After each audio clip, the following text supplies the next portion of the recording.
ഈ പണവും സ്വത്തുമൊക്കെ കുറയുമ്പോഴേ നമ്മളൊക്കെ വല്ലാണ്ടങ്ങ് വിഷമിച്ചു പോകും.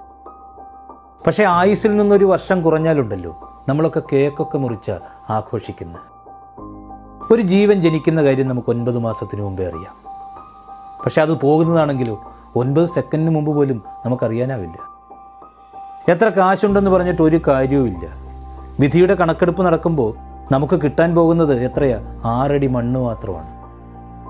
നമ്മളൊക്കെ ജനിച്ചപ്പോൾ ആദ്യം തൊട്ടവരെ നമുക്ക് ഓർമ്മയില്ല. അതുപോലെ തന്നെ അവസാനം തൊടുന്ന പരിചിതനെയോ അപരിചിതനെയോ ഒന്നും നമുക്കറിയാനും കഴിയില്ല. ഈ ലോകത്ത് മനോഹരമാണെന്ന് തോന്നുന്നതൊക്കെ ഉണ്ടല്ലോ, അതൊക്കെ താൽക്കാലികം മാത്രമാണെന്നേ. ഏതെങ്കിലും ഒരു പ്രഭാതം ഉച്ച വരെ നീണ്ടിട്ടുണ്ടോ? ഏതെങ്കിലും ഒരു നട്ടുച്ച സന്ധ്യ വരെ നീണ്ടിട്ടുണ്ടോ? ഈ രാത്രിയുടെ ഖബറിൽ കുഴിച്ചിടാത്ത ഏതെങ്കിലും ഒരു പകലുണ്ടോ? പിതാവിനും മാതാവിനും ജനനത്തിനും പ്രണയത്തിനും വിരഹത്തിനും വിവാഹത്തിനും സമ്പാദ്യത്തിനും